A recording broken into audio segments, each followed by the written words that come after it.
It was the plates that struck me first.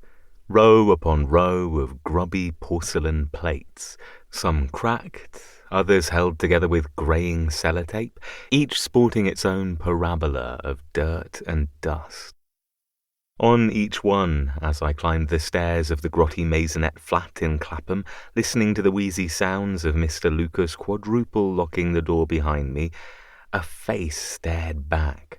Photographs of young men in their 20s or 30s, some clothed, others with dicks in hand or waggling their penises eagerly at an out-of-sight cameraman. "What on earth are these?" I asked, gripping the handrail and turning back to Mr. Lucas.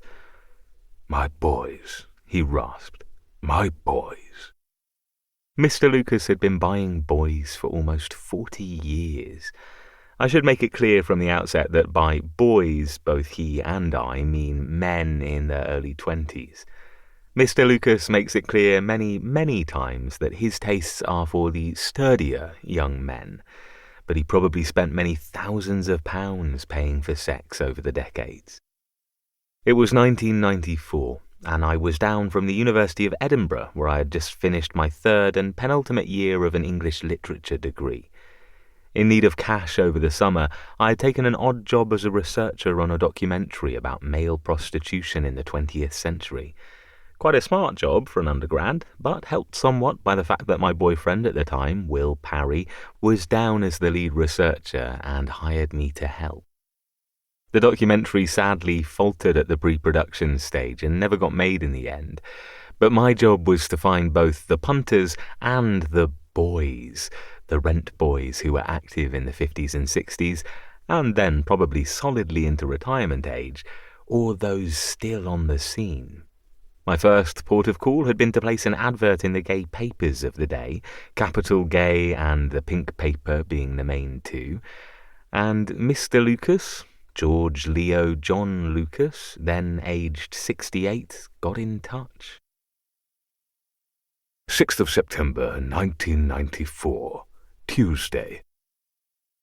In Capital Gay on Saturday, I noticed a brief reference to a research study on male prostitution, whose researchers ask sex workers and their clients to get in touch with them.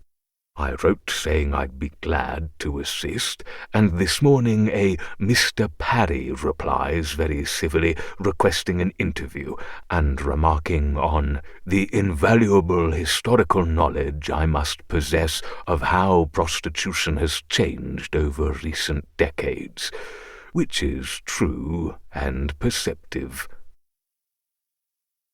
Yes, he'd been active on the rent boy scene for decades, and yes, he'd be more than happy to talk to a researcher, with an eye to possibly appearing on screen at some point. So round I went, nervous and inexperienced, but keen to find out more about this mysterious man. The flat on Mandalay Road in Clapham was in a terrible state. I've described it since as a Miss Havisham flat, not having been cleaned for what looked like decades, but frankly it was much, much worse than that. It stood as a firm rebuttal of Quentin Crisp's comment about there not being any need to do housework because after the first 4 years the dirt doesn't get any worse. As I climbed those stairs, wondering whether I'd ever make it back alive or end up being dragged down stair by jagged stair wrapped in a moulding carpet, these are the things I noticed. The plates, the peeling wallpaper, the almost neat tram lines up the worn carpet where Mr. Lucas and his friends had gone willingly to their fate, the splintered handrail, paint having been worn off years ago, and the smell. My God, the flat reeked.